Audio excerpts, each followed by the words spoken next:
So I want to thank everyone who's joined today for this important webinar, 7 Urgent Reasons for Creating a Human Firewall. This is an important topic, and those of you who are in attendance, I want to say you're the, quote, smart ones. You're the ones who already understand that training staff about security is a very difficult issue, but a really important issue. So we're going to talk about why some of those, why it's so important and what to do about it. So our goal is to inform. Yes, we have products and services to sell, but frankly, in this case, we're talking about a program that we've adopted for our own staff at PBSI in order to improve our own security, and it's something that I feel strongly that every client ought to be doing something about. And some of you are.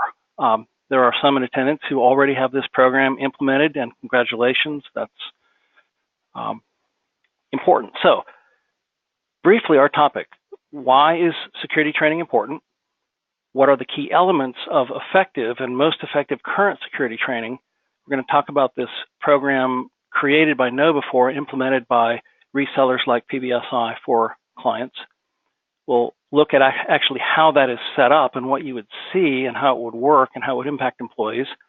We'll see the results that we've seen in the past impacting employee behavior from beginning to once this program is in place, and just talk about the impact on security. So thanks for joining.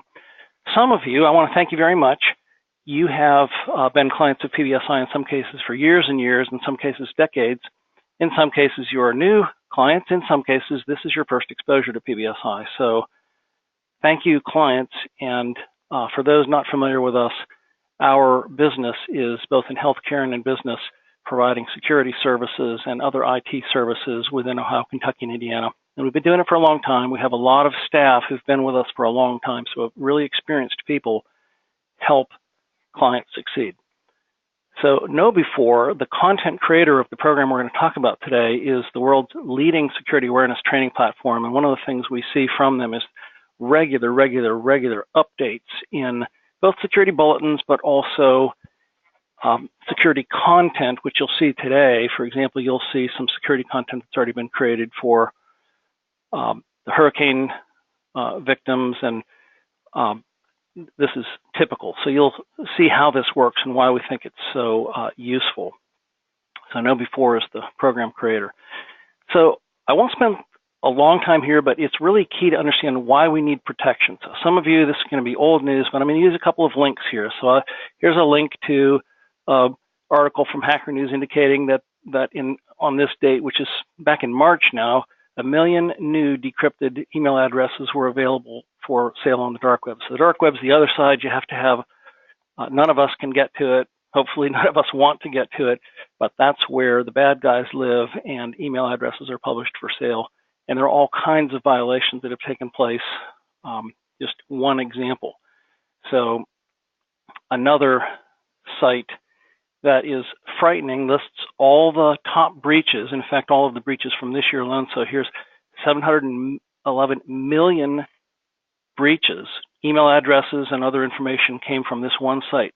593 million, 457 million. Yes, these are all, and some of these, LinkedIn, Adobe, these were sites that were compromised, and those of us who left our credentials there made them susceptible because they were hacked. So this is really important, and so the result of this, we are going to, all of us, including your employees, our employees, every one of us, we will be continually contacted by and threatened by breaches that are coming in, particularly through our email, and we need to make sure that our employees are trained for battle.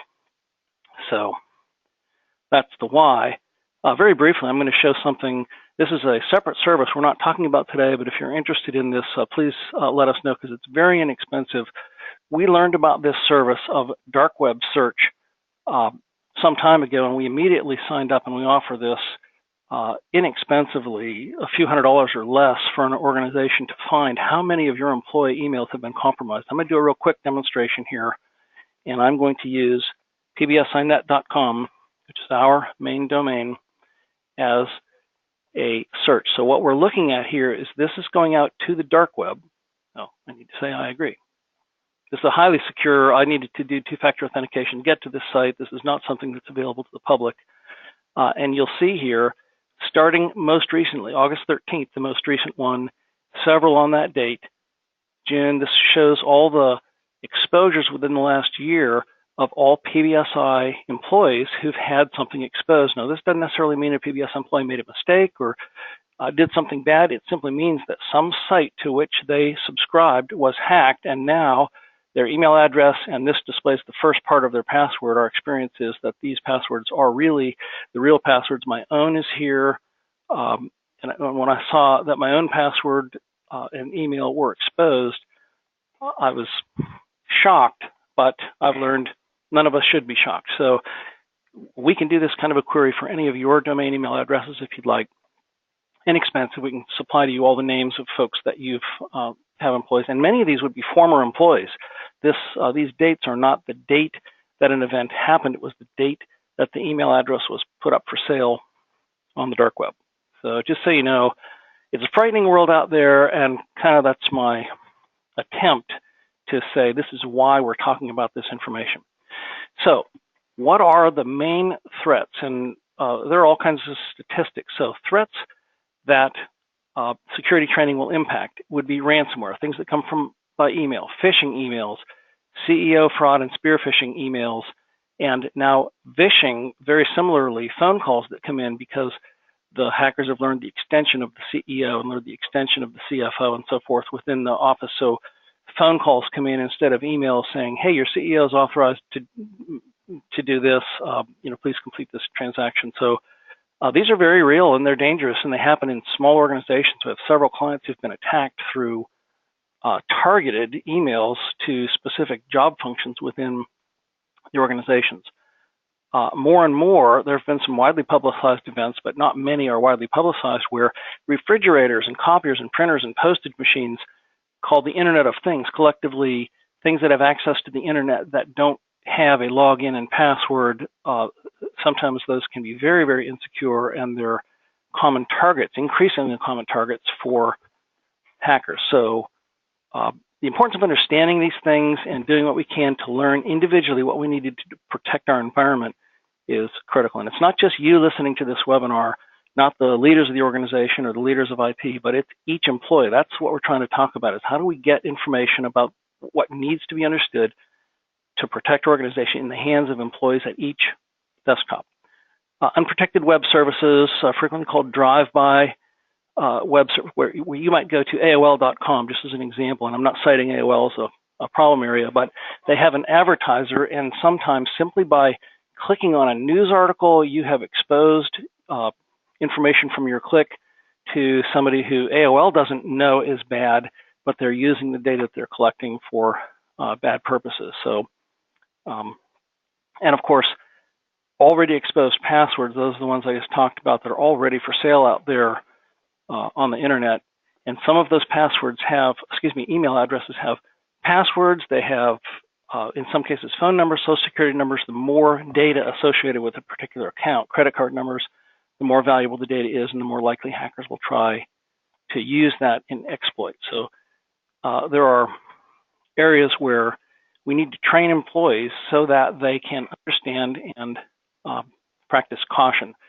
So we have a well-developed, I'm not going to spend much time with this information because our topic today is the KnowBe4 ongoing training program, but just know that we offer free services and in some cases on-site cost-effective services to come out and train your employees or do it in person via a conference call. I mean, there are various options that have different cost levels, but free, we provide documentation that says the basics: no unapproved downloads, no software downloads, no screensavers, careful with web links, how to protect my electronic workspace from my PC, visiting work-related sites only, making sure all my patches and apps and browsers are updated. And for many of you who are covered by PBSI's security monitoring, we already ensure on your behalf that these updates are in place and that we're monitoring and make sure that patches are up to date, antivirus is up to date. So if you're covered by PBSI security monitoring, none of your employees have to worry about this because we worry about it on your behalf and we track it. If my PC is running slowly, ask for a review. It may be, in fact, as often as not, there is something old that may be malware that may have been running there for a long time and it's been slow for a long time, but if there's a reason, and it's not because it's old. And things like never share my password, don't write my passwords down. Be careful of external communications. No unprotected information, meaning no unencrypted information about patients or employees or social security numbers or any of that can't go out by email or attachments. It's not safe. And again, there are simple solutions, but these are some of the basics that we want employees to know. And with a little more specificity, email, being very cautious about unsolicited versus solicited. Unsolicited email meaning I don't expect it. It may come from Ray Cool, who I know Ray, I quote, trust Ray, but the point is, if it's unsolicited from Ray, it may be a spam who has taken advantage of the fact that your email address list includes Ray Cool and you get an email. So the question, unsolicited, is always pay more attention, because is this really an email that came from Ray? And does it make sense in context? Would Ray send this kind of an email? So if you get a webinar invitation from PBSI, that's unsolicited. But if you're on our security list, you expect it. So it's not, it's in a different category. It doesn't mean you shouldn't be careful. You have to be careful of all unsolicited email.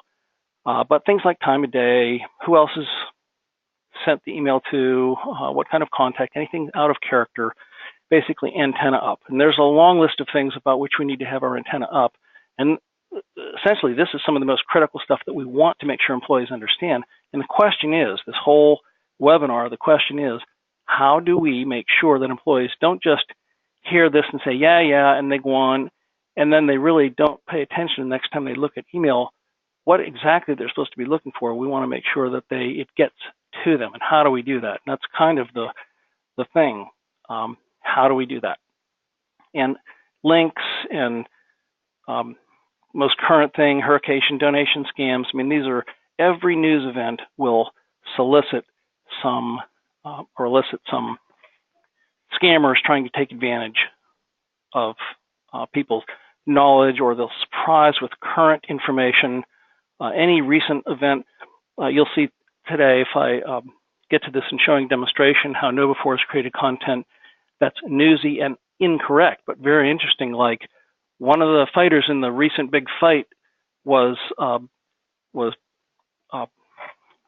disabled because of a drug test. Wasn't true, but if you saw that email and you knew there was a big fight coming, you'd think, really, I didn't know that. Don't get your news from your email. So these are the kind of things you just need to understand as an employee. Okay, so what is the difference between historic training that we've done and what we're calling security awareness training, this KnowBe4 program? So we've been through, hopefully all of us have an employee handbook that specifies and spells out some IT procedures and policies. What should we do as employees? How many employees have read it? How recently? How current is it? Break room training is a good thing to do. It can be useful. It can be a waste of time, but it can be useful. Getting a group of staff together, going through a list of, here's some things you need to understand with context. Much better in person than by watching a video, but many of us have tried this, and it can be effective. But then we hire a new employee, and all of a sudden it's 6 months and a year later, and people think, well, I guess that's not important anymore. You can try monthly or regular ongoing video training or other kinds of emails, which can be effective. There's value to it, but do employees really view these things?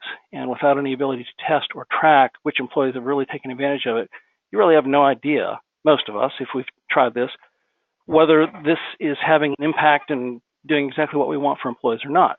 And then more recently, we've been able to, and we do this for clients, do free phishing tests, simulated phishing attacks, so we can learn who's been clicking and who needs additional training because they've proven through a simulated attack instead of a real attack that they've missed something that they should have paid attention to in an incoming email. So boil everything we've done down to where are we now? We're still, as a general society and including healthcare and business environment, we're peasants with brooms sent to fight tanks. Our attackers are smart. They're getting smarter. They're very clever, and they will get more clever. Their tactics will change, and we need to change our army. So that is the approach we're advocating, which is regular training, mixing various techniques, and I'm going to give you more information about that. Exactly how's that done? So when we sign a client up for KnowBe4, we get all the email addresses for your staff. We talk about how this is going to work, how do you want it to work, and each program is set up specifically for your group, different content, different sequences, different mix of things, but it includes some kind of initial training. So that might be an in-person, it might be a email that includes a video link. We'll start, make sure that we have a baseline, and that will include, for healthcare, this is very HIPAA focused. So for non-healthcare, you're going to cover protected information, but some of the other topics are just as valuable regardless of what your industry is. They're principles for security. So we'll start with the baseline and we'll do some testing. So one of the key things about these know-before products is if it's a video or if it's an email, it includes tests, and the test results are both documented, so you have a HIPAA compliance documentation or training compliance documentation, and they are retained so that we have a history of which employees have been through which training, how frequently, which ones have gotten the answers right, which ones have passed and failed tests, and so forth. So we have a way to make sure we can not only truly say each one of our employees have been trained, I know it because I have the evidence here, and we know the test results for those employees, but we can also document that for potential auditors. If you're in healthcare, HIPAA audits are increasing and the financial penalties for failure are increasing, and you must be able to show what your training program has been. And it's really hard to document. So one of the things this program does, it makes it really easy to have documentation. Okay, so at some point we're going to begin some simulated phishing emails. So you can do a training program without simulated phishing emails. We can have simply a training program where information is presented to employees, but the adding of simulated phishing emails is really a training process. People learn by their mistakes, generally speaking. And so we want to include that. We don't want to do it regularly. We want to do it irregular. If people know it's going to come every Monday or once a month on the 3rd, we're not going to achieve our goal. So we set these up such that we vary which employees get which email, so you can set it up so it's randomly sending the same email to all staff, but one might be 2 weeks different than the other. And so you can't say, oh, did you get that email to your neighbor? And they say, oh, yeah, I got that one. Don't click on it because, I got fooled. So the organization is well done so that it can be effective. So campaigns are basically going to include some interspersed phishing emails, training emails, which might be a one-page security tips. Read this. So helpful, but most people don't read. I'm not sure it's very effective. Training videos, which may or may not be effective, they need to be short, generally speaking. And so I'm going to show you some examples where KnowBe4's done a really good job with current, excellent content that they keep interesting and in some cases funny, but they keep it short. And then there's tracking of who's actually watched it, and in some cases the videos have training exercises or testing at the end. Many of the emails do the same, testing. So interactive exercises, and then content that includes latest heads up. Like if you're a PBSI security client, you got an email earlier this week from us warning about scams associated with hurricane scams. Very unfortunate, but that's the way the bad guys roll. So we want to phish employees with automated attacks that we select from email templates, landing pages, and then training results. So I'm going to show you how that works here in a moment.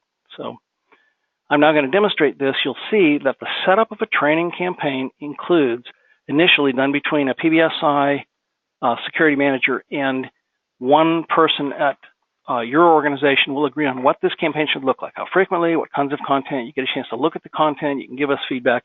If you say, just do what you think would make sense for our practice in this specialty, in this location, set it up for us, we can do that. But if you'd like feedback and interaction, we can do that too.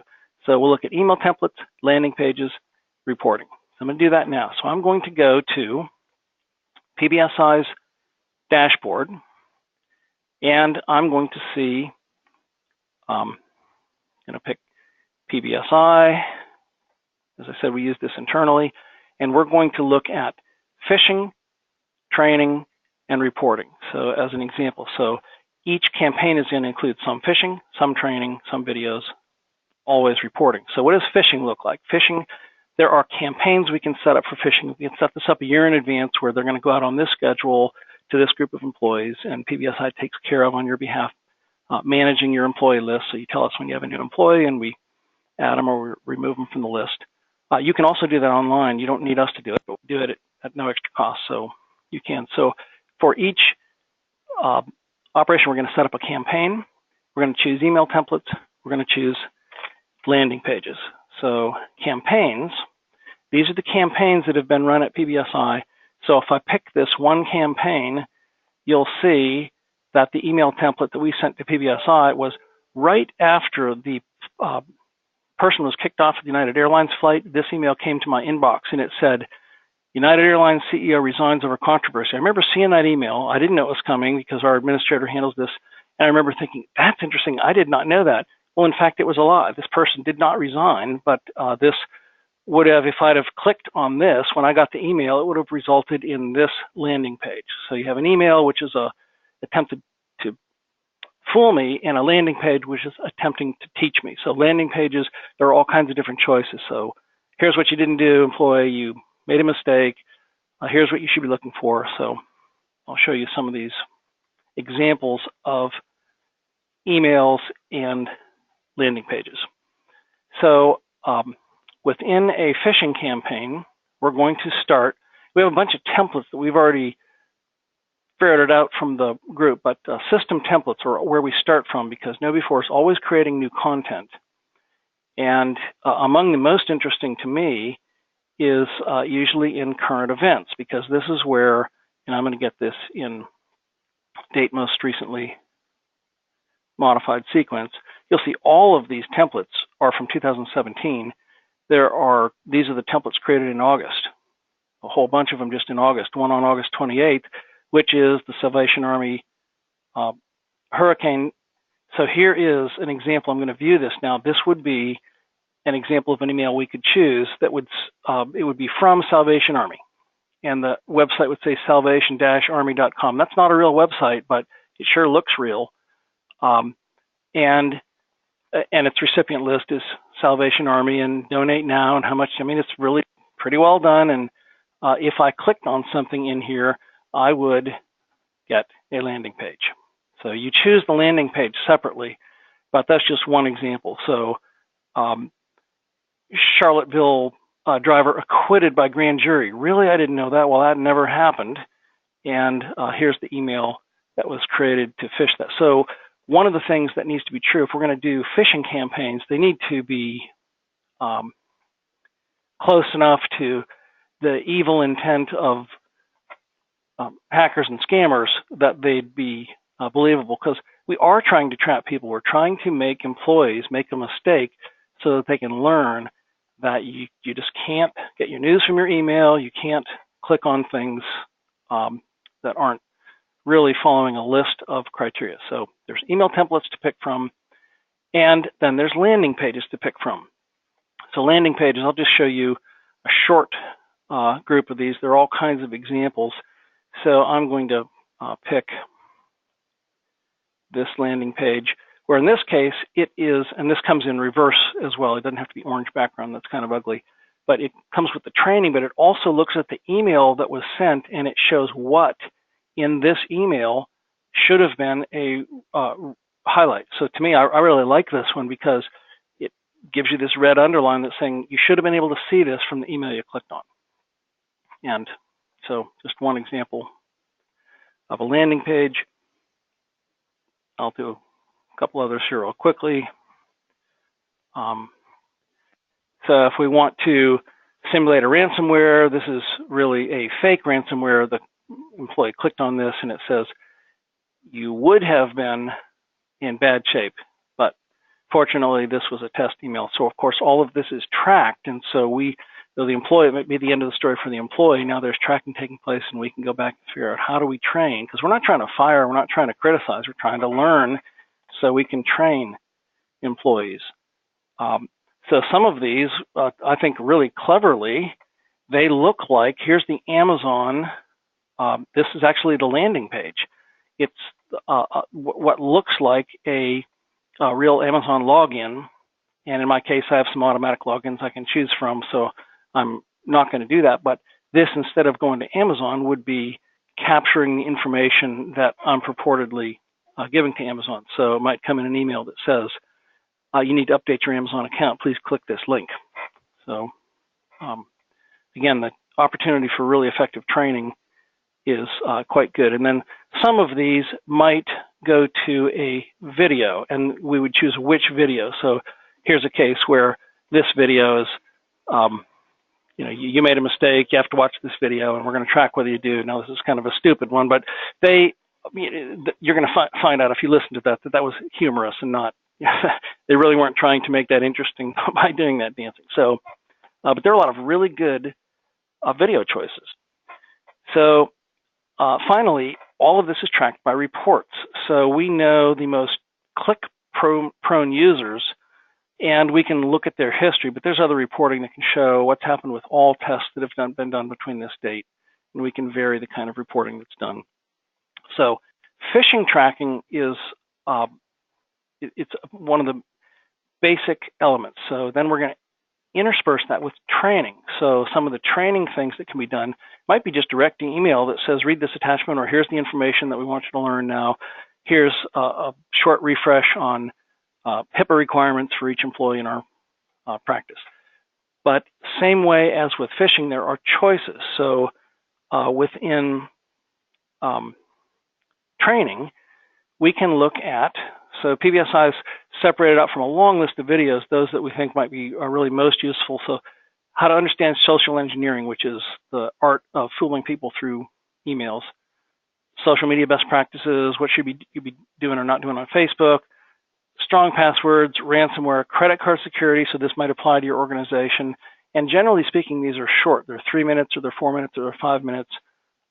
Email spoofing, how can you learn something about that? Danger zone exercises, these are going through examples of how a phish might work and how you can evaluate and how to stay safe when browsing. So these are short, and you can choose which of these videos you think are useful to include. You're not going to do one every month. So one other thing I'll mention here is specifically for healthcare, there are a number of really good HIPAA training videos. And so you start with baseline. And so HIPAA for non-medical professionals, for corporations who need employees to understand the importance of protecting health-related information could be, but more than about compliance, focus on HIPAA. What do you need to do to protect PHI? What are the HIPAA penalties that are current, and so forth. So we pay attention to the organization in deciding what content makes most sense. So once we've gone through this process of selecting email templates and training videos, we're going to create a campaign. I'm not going to go into this process, but we're going to have a start and stop time. We're going to decide which users, how frequently, on what kind of varied schedule, what kind of additional notifications. And I'll mention that under reporting, there are categories of emails that are already set to identify users who started their courses, users who did. So we sent out a training email. Some of them have not started the first course, or some have started it and finished partway through. And so what would the email look like to that employee? So again, we can automate these for you, but there are also reports for managers that identify who is in what status, how many employees do we have who haven't started.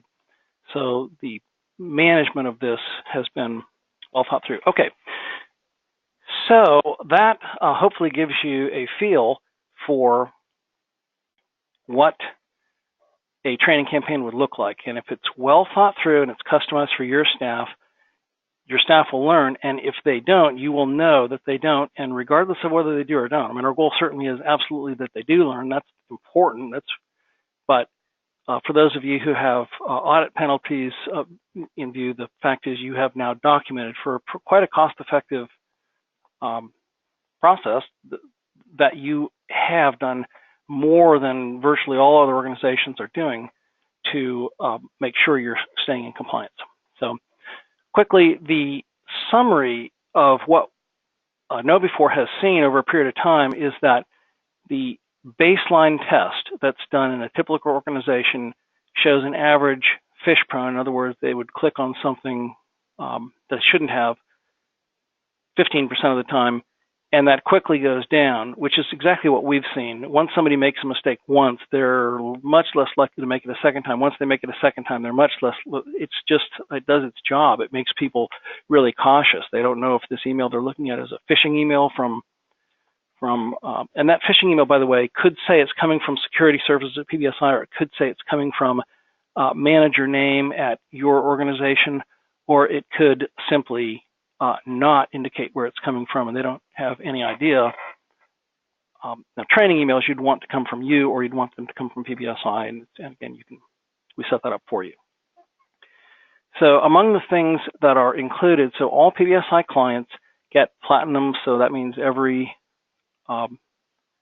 everything's available. So it includes an online console that we can look at and you can look at to see where you are, unlimited phishing tests, lots of knowledge content, awareness training courses. There are tons of videos, automated training campaigns. They actually make a crypto ransomware guarantee, which is kind of interesting. I've not seen this from anyone else. They guarantee that if you, after training your employees, have a ransomware attack, they will pay the ransom should you pay the ransom. So kind of unusual, but